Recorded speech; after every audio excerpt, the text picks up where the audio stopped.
آج 23 ذوالحج آخری جمعے کے دن انا اعطیناک الکوثر، صرف جمعے کا خاص وظیفہ۔ انشاءاللہ وظیفہ ختم ہوتے ہی لوگ پیسے دینے آ جائیں گے۔ آج 23 ذوالحج جمعے کے دن سورہ کوثر جو بھی اس طرح پڑھے گا غیب سے کروڑوں روپے ملیں گے۔ یقین نہیں آتا تو بے شک آزما لو۔ بسم اللہ الرحمن الرحیم۔ السلام علیکم محترم ناظرین۔ آج 23 ذوالحج جمعے کا عمل قرآن کریم کی ایک سورت کے حوالے سے خاص ہے۔ قرآن کریم کے فضائل میں حضرت ابن عمر رضی اللہ تعالی عنہ سے ایک روایت ہے جو کہ نبی کریم صلی اللہ علیہ وسلم سے نقل فرماتے ہیں کہ 3 آدمی ایسے ہیں جن کو قیامت کا خوف دامن گیر نہ ہوگا، نہ ان کو حساب و کتاب دینا پڑے گا۔ اتنے میں مخلوق اپنے حساب و کتاب سے فارغ ہو وہ مشک کے ٹیلوں پر تفریح کریں گے۔ ان میں سے ایک وہ شخص جس نے اللہ تعالیٰ کے واسطے قرآن پاک پڑھا، اس کا تعلق بھی قرآن پاک سے ہے، اور دوسرا امامت کرنے والا شخص اس طرح کے مقتدی اس سے راضی رہیں۔ تیسرا وہ شخص جو لوگوں کو نماز کے لیے بلاتا ہو، یعنی کہ مؤذن۔ ان کو قیامت کے دن کسی قسم کا خوف نہیں ہوگا۔ اس کے علاوہ نبی پاک صلی اللہ علیہ وسلم کا فرمان عالی شان ہے کہ اے ابو ذر، اگر تو صبح کو جا کر ایک آیت کلام اللہ شریف کی سیکھ لے تو نوافل کی 100 رکعت سے زیادہ افضل ہے۔ قرآن کریم کی ایک آیت کا پڑھنا اتنا افضل ہے کہ اگر آپ 100 رکعت نوافل ادا کریں تو اس سے زیادہ افضل یہ ہے کہ آپ قرآن کریم کی ایک آیت کو صبح سے پڑھنا شروع کر دیں۔ اس کے علاوہ حضرت ابو ہریرہ رضی اللہ تعالی عنہ سے روایت ہے کہ نبی کریم صلی اللہ علیہ وسلم نے فرمایا، جو شخص 10 آیتوں کی تلاوت کسی رات میں کرے وہ اس رات میں غافلین میں شمار نہیں ہوگا۔ حضور نبی پاک صلی اللہ علیہ وسلم کا فرمان عالی شان ہے جو کہ حضرت ابن عباس رضی اللہ تعالی عنہ سے نقل کیا جاتا ہے کہ حضرت جبرائیل علیہ السلام نے نبی پاک صلی اللہ علیہ وسلم کو اطلاع دی کہ اس دنیا میں بہت سے فتنے ظاہر ہو گئے۔ حضور نبی اکرم صلی اللہ علیہ وسلم نے فرمایا، ان سے خلاصی کی کیا صورت ہے؟ تو انہوں نے فرمایا، جو انسان قرآن پاک میں اپنی مشکلات کا حل ڈھونڈتا ہے وہ کبھی فتنے میں نہیں پڑے گا۔ نبی پاک صلی اللہ علیہ وسلم فرماتے ہیں کہ جو شخص قرآن پاک کا ایک حرف پڑھے اس کو 10 نیکیوں کے برابر نیکیاں ملتی ہیں۔ خیال رہے کہ الف لام میم ایک حرف نہیں بلکہ الف لام میم 3 حروف ہیں، لہٰذا فقط اتنا پڑھنے سے 30 نیکیاں ملیں گی۔ خیال رہے کہ الف لام میم متشابہات میں سے ہیں جس کے معنی ہم تو کیا جبرائیل امین علیہ السلام بھی نہیں جانتے، مگر اس کے پڑھنے پر ثواب ہے۔ معلوم ہوا کہ تلاوت قرآن پاک کا ثواب اس کے سمجھنے پر موقوف نہیں، بغیر سمجھے بھی ثواب ہے۔ نبی پاک صلی اللہ علیہ وسلم نے فرمایا، تم قرآن پڑھو، اس لیے کہ قرآن کریم قیامت کے دن اپنے پڑھنے والوں کے لیے سفارشی بن کر آئے گا۔ اور ہمارا آج کا وظیفہ بھی قرآن پاک کی ایک سورہ مبارکہ کے حوالے سے ہے۔ یہ وظیفہ کرنے کا طریقہ میں آپ لوگوں کو مکمل تفصیل کے ساتھ بتاؤں گی، اور ساتھ میں یہ بھی بتا دیتی ہوں کہ وظیفہ کرتے وقت آپ نے کن کن باتوں کا خیال رکھنا ہے۔ لیکن اس سے پہلے اگر آپ اس چینل پر نئے ہیں اور آپ نے ابھی تک اس چینل کو سبسکرائب نہیں کیا تو خدارا اس چینل کو ابھی سبسکرائب کر لیں، کیونکہ ایسے بہت سے اعمال، بہت سے وظائف میں ڈیلی بیسس پر آپ کے حوالے کرتی رہوں گی۔ اب عمل کیا ہے؟ آج 23 ذوالحج آخری جمعے کے دن آپ کو جب جہاں جیسے وقت مل جائے باوضو مصلی پر بیٹھ کر آپ نے سب سے پہلے 3 بار یا 7 بار نبی پاک صلی اللہ علیہ وسلم کی ذات مبارکہ پر درود پاک پڑھنا ہے۔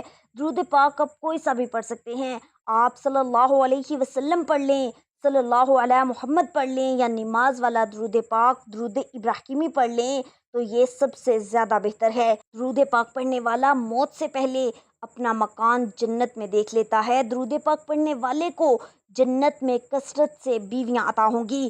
درود پاک پڑھنے سے مال میں برکت ہوتی ہے۔ درود پاک پڑھنا عبادت ہے۔ درود پاک پڑھنا اللہ تعالیٰ کے نزدیک سب عملوں سے پیارا ہے۔ درود پاک مجلسوں کی زینت ہے۔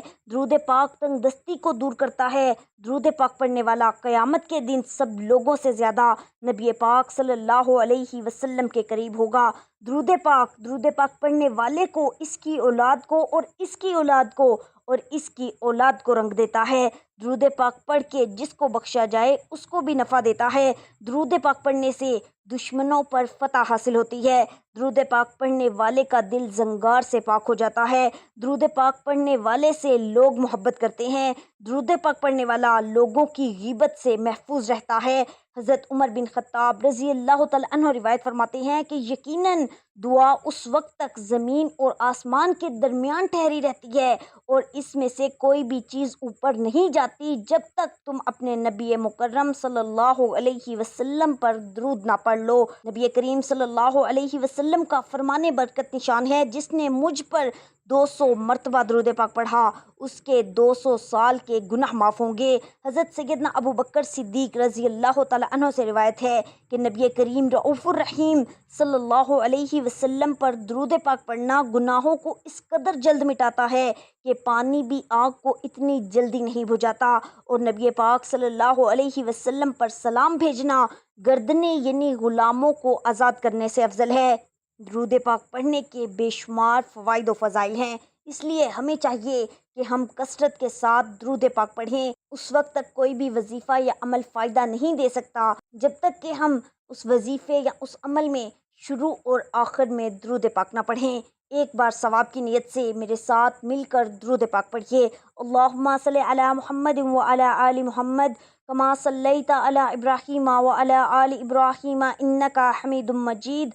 اللہم بارک علی محمد وعلی آل محمد کما بارکت علی ابراہیم وعلی آل ابراہیم انک حمید مجید۔ درود پاک پڑھنے کے فوراً بعد آپ نے اپنی آنکھوں کو بند کرنا ہے اور سب سے پہلے اپنے جائز مقصد، جائز حاجت کی نیت کرنی ہے۔ مثال کے طور پر آپ کو کوئی بڑی رقم چاہیے، آپ چاہتے ہیں کہ آپ کو 10 لاکھ مل جائے، آپ چاہتے ہیں کہ آپ کو 20 لاکھ مل جائے، جتنی آپ کو رقم چاہیے کہ اتنی رقم کا فوری طور پر بندوبست ہو جائے، تو اس کی نیت کر لیں کہ اے اللہ مجھے اتنی رقم مل جائے۔ یا آپ اپنے بچوں کی شادی کہیں اچھی جگہ پر کروانا چاہتے ہیں، اس کی نیت کر لیں۔ آپ کے بچوں کا رشتہ نہیں ہو رہا، لوگ آتے ہیں دیکھ کر چلے جاتے ہیں، تو اس کی نیت کر لیں کہ اچھی جگہ رشتہ ہو جائے۔ آپ کرائے کے مکان میں رہتے ہیں، آپ اپنا ذاتی گھر خریدنا چاہتے ہیں، اس کی نیت کر لیں۔ من پسند شادی، من پسند نوکری کے لیے پڑھ لیں۔ میاں بیوی میں محبت کی کمی ہے، تڑپنے والی محبت چاہتے ہیں، اس کی نیت کر لیں۔ الغرض جو بھی آپ کا مقصد ہے، جو بھی آپ کی حاجت ہے، جو بھی آپ کی خواہش ہے، اس کی نیت کرنے کے بعد ایک بار اعوذ باللہ من الشیطان الرجیم بسم اللہ الرحمن الرحیم پڑھ کر وظیفے کا آغاز کرنا ہے، کیونکہ تعوذ اور تسمیہ پڑھنے سے شیطانی اثرات، چاہے وہ نظر بد ہو، حسد ہو، جادو یا جنات ہوں یا اسیبی اثرات ہوں، وہ دور ہو جاتے ہیں۔ جس کام میں اللہ کا نام لیا جائے تو اس میں خیر ہوتی ہے، برکت ہوتی ہے۔ اب سب سے پہلے نمبر پر جو وظیفہ آپ نے پڑھنا ہے وہ وظیفہ سورۃ الکوثر کا وظیفہ ہے۔ الحمدللہ سورہ کوثر بچے بچے کو زبانی یاد ہوتی ہے، اور یہ قرآن پاک کی سب سے چھوٹی سورت بھی ہے۔ اللہ والے فرماتے ہیں کہ اس سورت کو دولت والی سورت بھی کہا جاتا ہے، اور اگر آپ بھی اللہ رب العالمین سے خزانے مانگنا چاہتے ہیں، آپ چاہتے ہیں کہ اللہ تعالیٰ اپنے خزانوں کے منہ آپ پر کھول دے، تو آج سورہ کوثر کا وظیفہ پڑھ لو۔ اگر آپ چاہتے ہیں کہ رزق کی بارش آپ پر ہو جائے، آپ کی ہر حاجت پوری ہو جائے، تو آج 23 ذو الحج آخری جمعے کے دن سورہ کوثر کو پڑھ لو۔ اس سورت کا شان نزول یہ ہے کہ نبی کریم صلی اللہ تعالی علیہ وسلم کے کسی شہزادے کے انتقال پر ابو لہب، عقبہ بن معیط، عاص بن وائل وغیرہ کفار دل آزاد جملے کہنے لگے۔ ان کفار کے جواب میں اللہ تعالیٰ نے اپنے پیارے نبی صلی اللہ تعالی علیہ وآلہ وسلم کی تسلی کے لیے یہ سورت نازل فرمائی کہ اے حبیب، ان لوگوں کی باتوں پر رنجیدہ نہ ہوں، بلکہ ہمارے فضل و کرم پر نظر رکھیں کہ ہم نے تمہیں بے شمار خوبیوں اور نعمتوں سے نوازا ہے، لہٰذا تم ان کے شکرانے میں نماز پڑھو اور قربانی کرو، اور جہاں تک تمہارے دشمنوں کا تعلق ہے تو انہی کی جڑ کٹی ہوئی ہے اور یہی ہر خیر سے محروم ہے۔ حقیقت یہ ہے کہ رہتی دنیا تک رسول کریم صلی اللہ علیہ وسلم کی شان میں گستاخی کرنے والا ہر شخص خیر سے محروم ہے۔ یہ سورت نبی کریم صلی اللہ علیہ وسلم کی بارگاہ خداوندی میں عظمت و وجاہت اور اللہ رب العزت کی نبی کریم صلی اللہ تعالی علیہ وآلہ وسلم سے محبت کی بہت پیاری دلیل ہے۔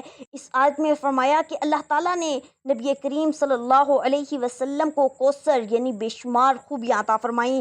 کوثر کا لفظ کثرت سے نکلا ہے اور مبالغے کا صیغہ ہے۔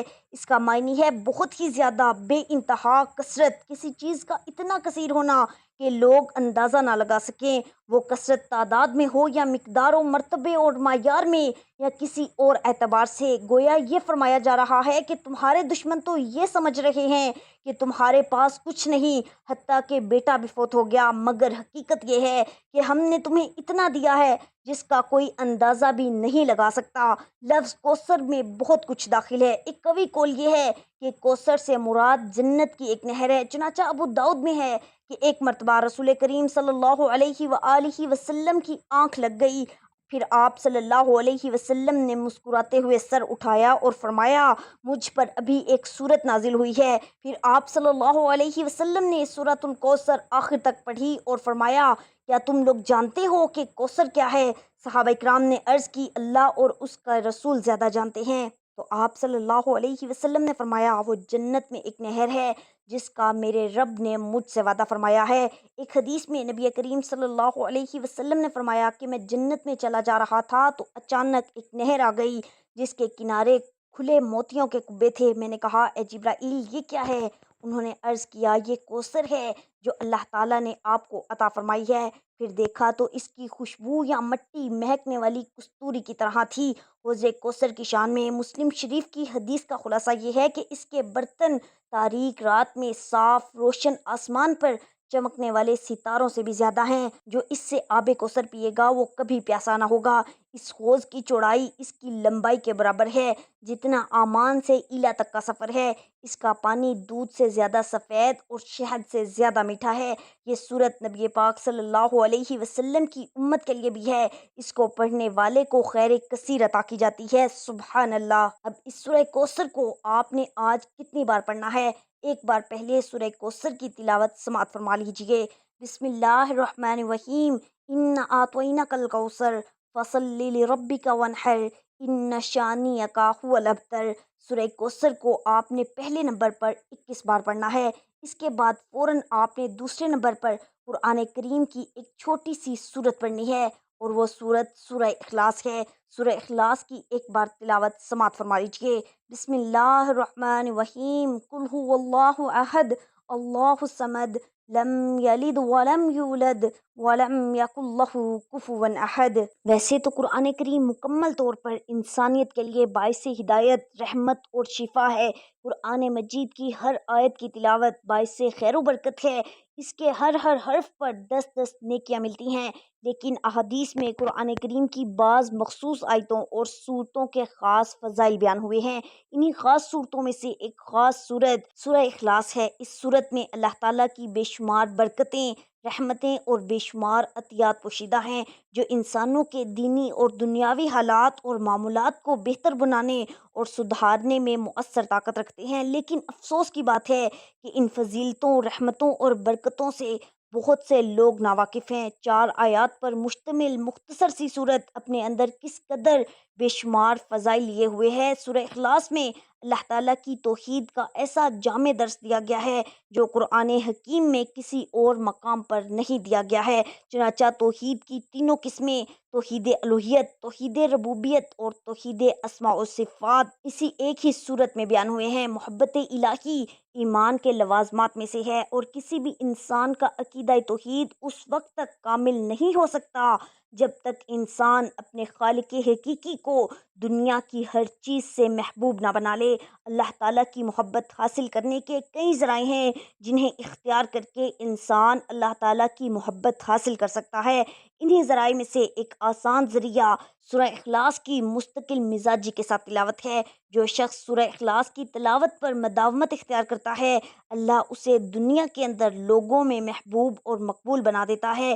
وہ ہر ایک کی آنکھ کا تارا بن جاتا ہے، چنانچہ لوگ اس سے محبت کرنے لگتے ہیں، اسے دیکھ کر خوشی محسوس کرتے ہیں۔ لوگوں میں مقبولیت ایک ایسی صفت ہے جس سے بہت سے لوگ محروم ہوتے ہیں، لیکن اگر کوئی دن رات اور صبح و شام سورہ اخلاص کی تلاوت کو معمول بنا لے تو اللہ تعالیٰ اس سورت کی برکت سے اسے لوگوں کا محبوب و مقبول ترین انسان بنا دے گا۔